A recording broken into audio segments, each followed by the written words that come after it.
आप जब प्रातः कालीन उठें तो पहले उठने का नियम लें कि सूर्योदय के 1 घंटा पहले हम उठेंगे। देखो हमारी प्रार्थना मानना। तो इस समय सूर्योदय कई बजे होता है? लगभग 6 बजे, 6:30 बजे कर दे। छः। आप 5 बजे उठ जाइए और उठ करके सबसे पहला कार्य कीजिए, पृथ्वी के चरण स्पर्श कीजिए, भूमि के चरण स्पर्श कीजिए।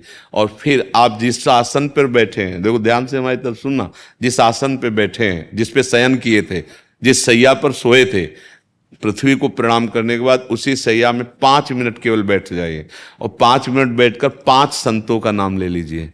जैसे हम लोग श्री स्वामी हरिदास जी की जय, हरिवंश महाप्रभु की जय, हरिराम व्यास जी की जय, नागरीदास जी की जय, श्री ध्रुवदास जी की जय। पांच पांच संतों के नाम याद कर लीजिए।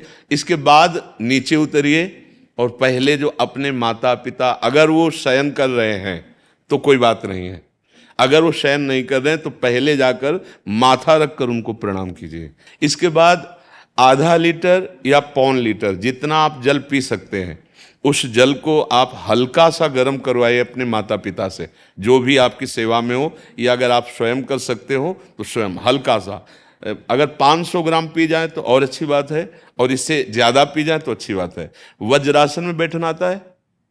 वज्रासन जानते हो आप लोग? देखो वज्रासन, वो देखो बैठ रहे हैं, ये दोनों पैरों को ऐसे करके इसमें, इससे बैठकर जल पिया जाए। ये आपके ब्रह्मचर्य की रक्षा करेगा, कब्ज नहीं होने देगा और आपके मस्तिष्क की गर्मी को ठंडा करेगा। ऐसे वज्रासन में बैठकर धीरे धीरे 5 या 10 मिनट में जल पिया जाए, एकदम ना पिया जाए। गिलास में लेकर के 500 ग्राम जल धीरे धीरे उसको पिया जाए। फिर इसके बाद आपको 100-200 कदम टहलना है। फिर इसके बाद आप शौच जाइए। शौच, अगर आपका पेट साफ हो जाता है, अगर नहीं साफ होता है, कोई ऐसी परेशानी लगती है, तो 1 चम्मच ईसबगोल की भूसी और छोटी हर का आधा चम्मच अगर रात्रि में दूध से या पानी से ले ले तो वो बार बार शौच नहीं लगाएगा, पर आपकी आंतें साफ हो जाएंगी। शौच जाने के बाद स्नान करें और फिर तुरंत, अगर आपको व्यायाम आता है तो करे, नहीं तो सीधा सरल बात होती है, 20 बार बैठ जाए बैठक और 10 बार लेटने वाली दंड। और इसके बाद जो अनुलोम विलोम, जो इससे खींचे इसे छोड़ दे, इससे खींचे इसे छोड़ दे। इसके बाद दोनों हाथ ऐसे करके 7 बार ऐसे करे, सीधा खींचे और सीधा छोड़ दे। इतना ही तुम्हारे लिए प्राणायाम की आवश्यकता है। अब अपनी दिनचर्या में लग जा। जो पढ़ाई का कार्य दिया गया है, आगे तुम्हें और भजन की बात हम नहीं कह रहे, जो पढ़ाई का कार्य दिया गया है वो भगवान की ही पूजा है। आपकी दिनचर्या जो आपको अपने गुरुजी या टीचर जी को जाके प्रमाणित करनी है, कल जो पढ़ाई गई थी आज के लिए, वो आप सुबह सुबह उस समय व्यायाम के बाद, तो आप देखना आपकी स्मृति बहुत प्रवीण हो जाएगी।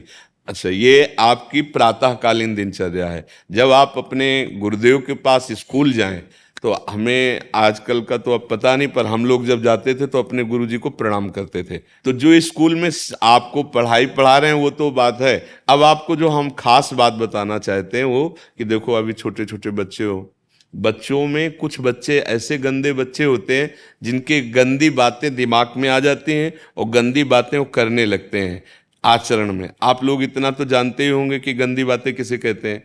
आप लोगों के पास अगर मोबाइल है तो कभी गंदी बात देखना नहीं।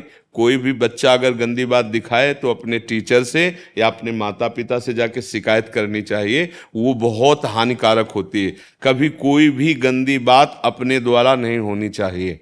अभी आप नवीन जीवन धारण किए हुए हैं, आप भगवान की प्राप्ति, देश की भक्ति और बहुत अच्छे अच्छे पदों में जा सकते हैं। अच्छे पवित्र आचरण और पवित्र संस्कार। ब्रह्मचर्य के लिए गंदे बच्चों का संग त्याग करना, गंदी कोई ऐसी हरकत सिखावें या बात सिखावें तो उसको सुन करके छुपा नहीं लेना, तुरंत अपने टीचर से बताना या अपने माता पिता से बताना, और ऐसे बच्चे का कभी संग नहीं करना। और रात्रि के सोते समय ये जरूर ध्यान देने वाली विशेष बात है।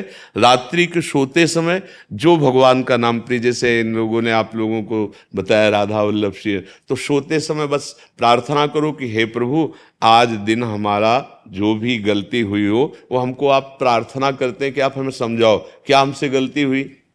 अगर पूरी दिनचर्या में ऐसा लग रहा है हमसे कोई गलती नहीं, तो भगवान सुबह से अभी तक हम सोने जो जा रहे हैं ये पूरा समय आपको समर्पित।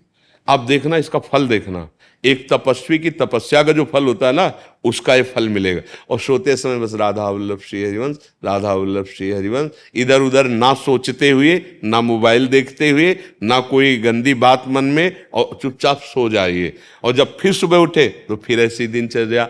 और पढ़ाई इस समय तुम्हारा भजन है।